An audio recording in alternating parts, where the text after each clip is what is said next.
ACW is sponsored by HpDMS. Self-care through skincare.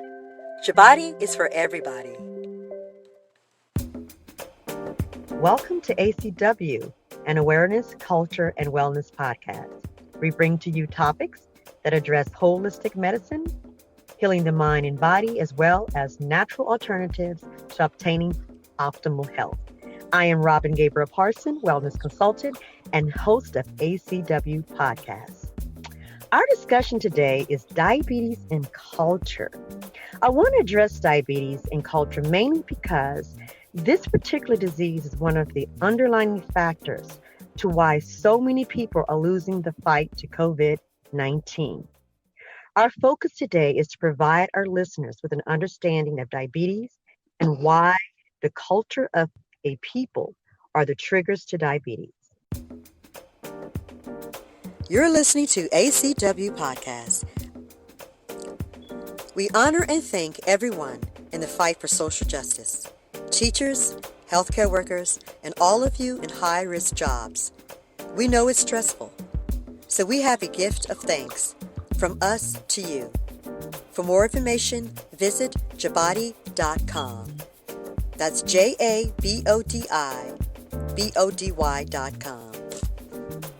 Now, on today's podcast, we shall explore the importance of diabetes and culture.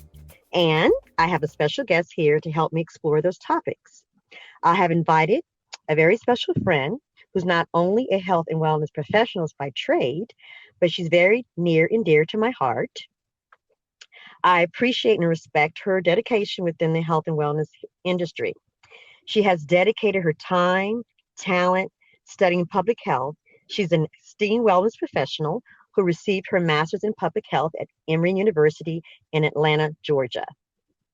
Now, together, we have developed nutrition curriculums and programs for nonprofit organizations and implemented comprehensive nutrition programs for Fulton County government, which is one of the largest counties in Georgia. I am pleased to introduce our public health professional and co-host, the one and only Tasheena Cole. Thank you, Robin, for that warm welcome and beautiful introduction. I'm so happy to be here. Thank you. Thank you for being here. So, as Robin mentioned, I got my start in public health about 12 years ago at Emory University. And I always had a passion and a great interest in nutrition and wellness and physical activity. So it was a perfect fit when I saw a job that was advertised for just that, to fill that need. And that was at the Future Foundation, as Robin also mentioned, while I was at Emory. And that's where, Robin and I got our start. And it was such a wonderful experience. We learned a lot. And from there, I did some work on the corporate side as a wellness coach, and then came back to work with Robin at Fulton County. So I've seen the health and wellness industry grow, in these last 12 years, and it's grown a lot, and there's been a lot of changes and a lot of new information, a lot of new perspectives out there. And even though I haven't officially worked in a health and wellness facility or position in a while, it still is something that's of great interest to me. And I love learning about new health topics and doing health research and learning about different forms of outreach. Oh, thank you. Thank you, Tasheena. Now, as I mentioned, Tasheena is our public health professional. And she's going to give us a lot of information in reference to diabetes and why this particular disease is an underlying factor when it comes to this COVID-19. Now, Tasheena, I need you to help me enlighten our listeners. For those who may not know what diabetes is, for starters, what is diabetes? So diabetes is a chronic disease, and it's where the body doesn't make enough of or properly use insulin, which is a hormone that's made by the pancreas. And this keeps the body from getting glucose into the cells. And glucose is the most common form of energy that we get from our diets, mostly from carbohydrates.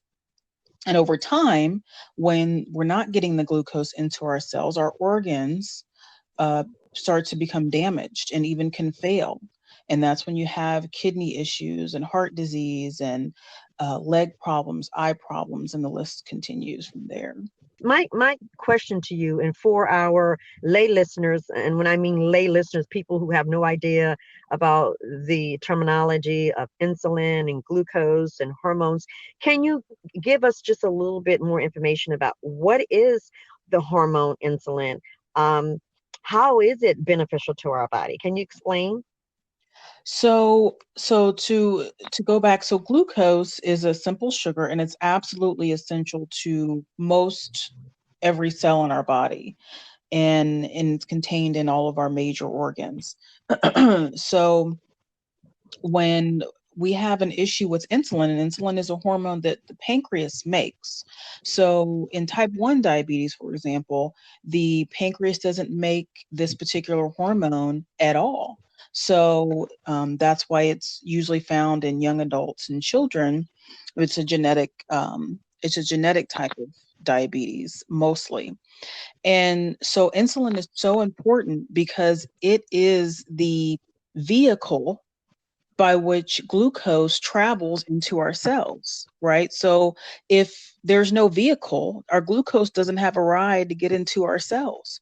And so then it's just floating around in our bloodstream, hanging out and not doing what it needs to do, which is to help our bodies function and just everyday basic functions. So that's why insulin is so important for every major function in our body. And that's how diabetes develops. ACW is sponsored by Jabati. Self-care through skincare. Jabati is for everybody. You're listening to ACW Podcast. I am Robin Gabriel-Parson, your host, and our co-host today is Tasheena Cole Dunn, public health professional and ACW Podcast public health commentator.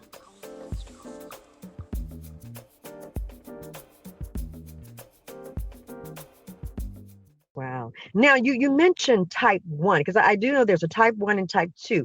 Now, what is the difference between a type 1 diabetes and someone who's been diagnosed with type 2? So type 1, as I mentioned, typically is a genetic form of diabetes, and it happens when you're very young. And often you don't see it or don't know that you have it until you're a young adult, maybe even teenage years or into your 20s. But it's something that your body just does not make, your pancreas just does not make insulin, and you were born that way. Now with type 2, that often happens through diet and lifestyle. So there can be a genetic predisposition, right? So if you have other people in your family who are diabetic, that can make you more likely to develop type 2 diabetes.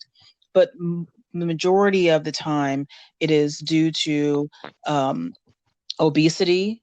So from not eating healthy, being extremely overweight, and particularly overweight in your midsection, and a lack of physical activity. And that's the main difference between those.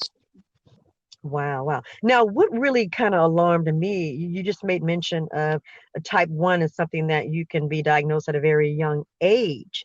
So we're actually looking and seeing a lot of our youth, like children, 8, 9 years old, being diagnosed with diabetes. Is that the case?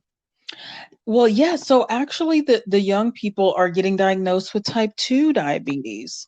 Okay, type 2, And okay. yeah, type 2 diabetes. So yes, they are getting, there are a small percentage who have the type 1, but that only makes up about 5% of our diabetes cases in the US particular. But so the majority are going to be type 2, and we're seeing that in young people earlier and earlier.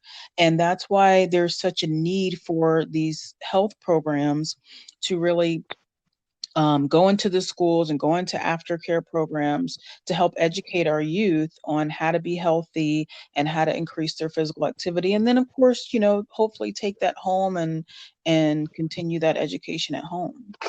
Thank you for that enlightenment. Now, Shashina, as a public health professional, please share with us, how does the public health agencies uh, help the general public and when it comes to awareness to health disparities such as diabetes? How does the public health agencies really help communities at the grassroots level? So the main drive of public health is designed to, of course, gather information and analyze the data and then give this information to the public, right, to those who need it. And this is done through public health advocacy, marketing, different nonprofit organizations, grants that different schools and programs obtain in order to create programs around different public health different public health issues. So it looks at various factors that influence health outcomes. We look at your socioeconomic status, your access to healthcare, age, race, gender. All these things impact how we look at public health and how we create a program to tailor that to a particular community. So one such example is now the controversial Affordable Care Act, which allows a wider number of people access to health care, right? So that was supposed to bridge the gap in the health disparity, which was access to care, because many minority groups and low-income groups were not getting access to proper health care. And so that was the purpose of this particular act. And so those most affected by lack of access to healthcare are African American and Hispanic Americans. So another public health, a major public health issue is heart disease. And more women are going to die from heart disease than men, but most studies are still centering on men.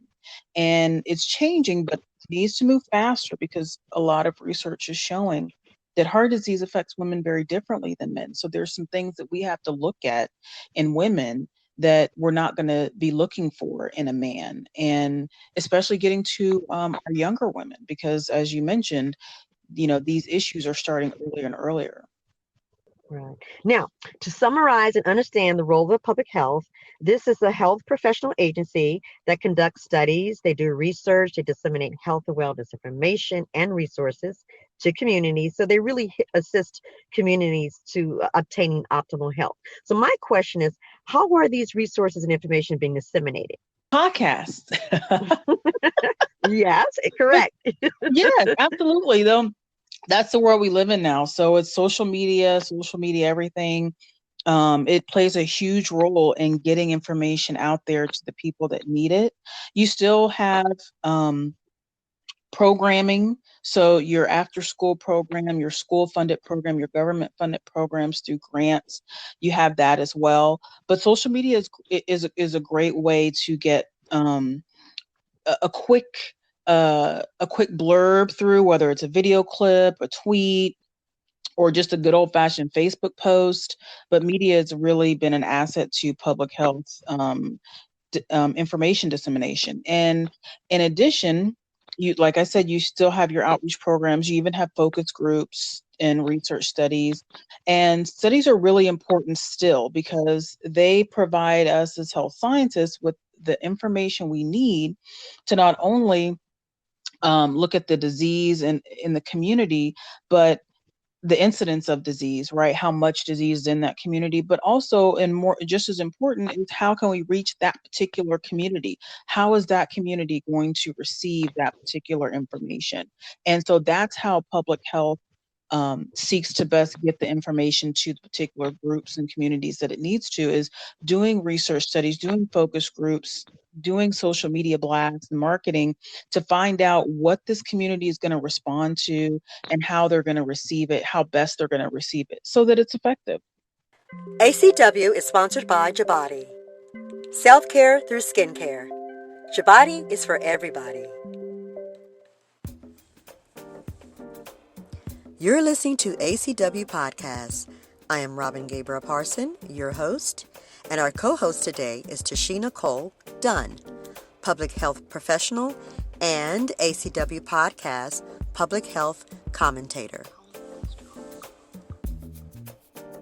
Yes, that's interesting. Now, Tasheena, as you mentioned earlier in the podcast, we both work together in a program, an after-school program that focuses on obesity.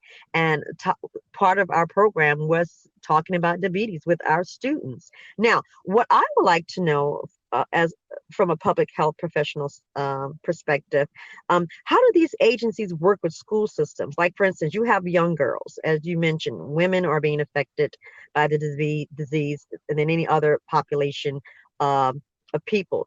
You have young girls at a very early age who may be at risk of developing diabetes. How do we work with the school systems to get this information in the school system to help young girls to understand the importance of diet, fitness at a very young, early age? So there have been and still are, not so much now because of COVID, of course. There have been many government-funded programs that connect with schools across the country to increase awareness, educate, and change for the better these different health behaviors that we're talking about. Particularly, you mentioned heart disease being one of them, and diabetes, of course. And these programs, they have to include both the school staff, they have to work with the parents. All of those people have to have a buy-in to the program and be program advocates, because they're so important to making sure that the program is implemented properly and that health changes can occur even outside of the program hours.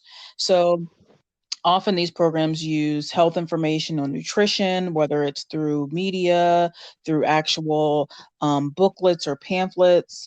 And they also often integrate physical activity time, because, as you know, that has been largely taken out of a lot of our schools, particularly those schools that don't have a lot of government funding or community funding. They don't have a lot of physical activity programs or avenues by which they can be physically active. And so through these programs, young women have been targeted and have gained that knowledge that's needed to begin making these healthier choices. So there's been different programs over the last couple of decades. PATH is a huge study that was done. It's been about 15 years now, but that's a big study that was done for young minority girls, teenage girls in particular, and it targeted this particular group of girls, looking at heart disease and the effects of these health promotion programs on impacting health behaviors as it related to heart disease and preventing heart disease later on in life. So there are programs around, but there's definitely a need for more of those programs. But that's typically how they work together with those groups, public health advocates, ACW is sponsored and the by school Jabati. system, and Self-care as always, through skincare. parents. Jabati is for everybody. You're listening to ACW Podcast. I am Robin Gabriel-Parson, your host, and our co-host today is Tasheena Cole Dunn, public health professional and ACW Podcast public health commentator.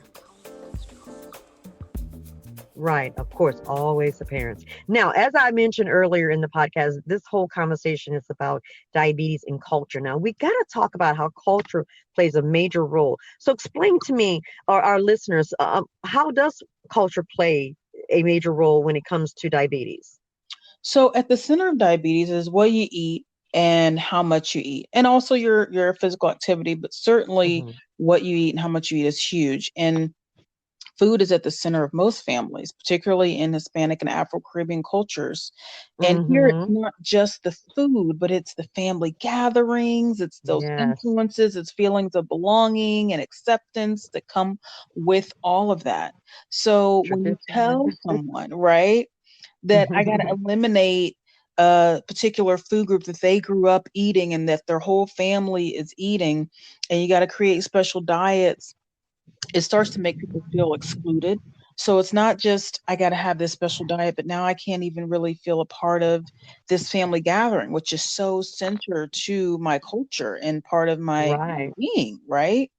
So this has been reported in so many studies across several cultures, Asian, Pacific Islanders, South Asian, Mexicans, Dominicans, Puerto Ricans. I mean, it's safe to say that it's a major contributing factor in lack of adherence to healthy eating behaviors in any group, really, because food is very important to most of us. It is.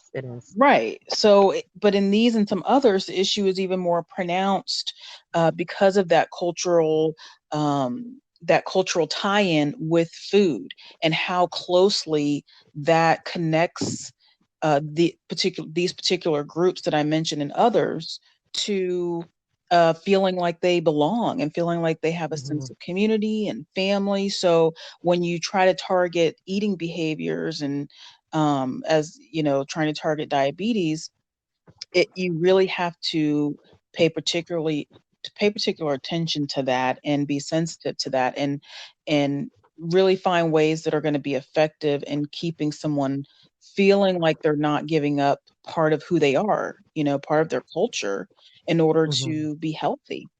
So at the center of diabetes is what you eat and how much you eat, and also your physical activity, but certainly what you eat and how much you eat is huge. And food is at the center of most families, particularly in Hispanic and Afro-Caribbean cultures. And here it's not just the food, but it's the family gatherings, it's those influences, it's feelings of belonging and acceptance that come with all of that. So when you tell someone, right, that I got to eliminate a particular food group that they grew up eating and that their whole family is eating, and you got to create special diets, it starts to make people feel excluded. So it's not just, I got to have this special diet, but now I can't even really feel a part of this family gathering, which is so central to my culture and part of my being, right? So this has been reported in so many studies across several cultures, Asian, Pacific Islanders, South Asian, Mexicans, Dominicans, Puerto Ricans. I mean, it's safe to say that it's a major contributing factor in lack of adherence to healthy eating behaviors in any group, really, because food is very important to most of us. It is. Right. So, but in these and some others, the issue is even more pronounced because of that cultural tie-in with food and how closely that connects these particular groups that I mentioned and others to feeling like they belong and feeling like they have a sense of community and family. So when you try to target eating behaviors and as you know, trying to target diabetes, you really have to pay particular attention to that and be sensitive to that and really find ways that are going to be effective in keeping someone feeling like they're not giving up part of who they are, part of their culture in order to be healthy. Yeah. And from what I'm hearing from you, Tasheena, is really has a lot to do with behavior. Absolutely. A behavior that starts at a very young age, like a infant, a toddler.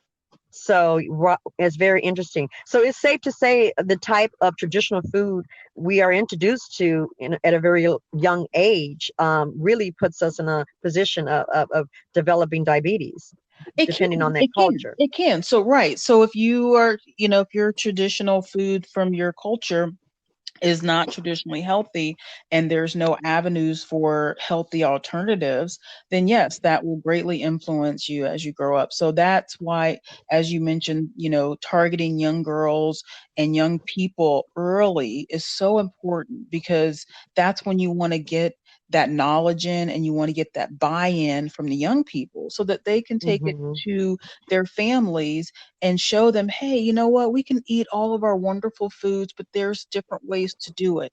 There's, healthier ways to do it so that we're not putting our families and our communities at health risks. ACW is sponsored by HpDMS. Self-care through skincare. HpDMS is for everybody. You're listening to ACW Podcast. I am Robin Gabriel-Parson, your host, and our co-host today is Tasheena Cole Dunn, public health professional and ACW Podcast public health commentator. Thank you, Tasheena, so much for all of your information, your enlightenment. You're welcome. Very, very valuable. Listeners, I also want to make an announcement, or should I say, I want to share with you. Tasheena is also a seasoned flight attendant with Southwest Airlines. So she has great tips on how to fly safe and healthy during the COVID-19. So be sure to tune in for that in our next conversation with Tasheena. I love you, Tasheena. Thank you so much for all of your valuable information. Listeners, if you have any questions you would like to address, please subscribe to our ACW podcast. And the information, you'll find it right on our YouTube channel. So please subscribe to our YouTube channel. Please tell others to tune in. We will be addressing health and wellness topics from childhood obesity to sexual health. So stay tuned and listen in. And thank you, everyone. Yes. Thank you, Robin. Love you too. Mwah. I love you. Bye-bye.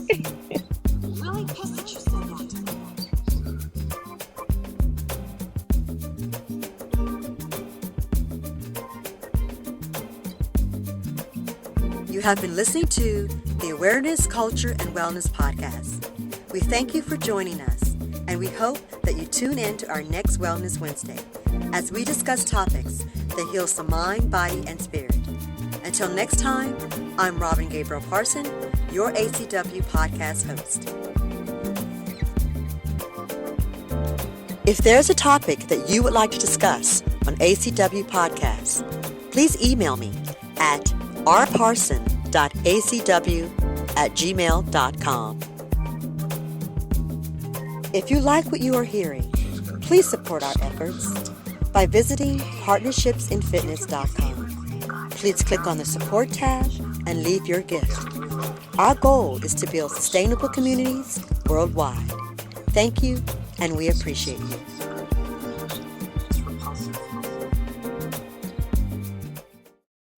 ACW is sponsored by Jabati. Self-care through skincare. Jabati is for everybody.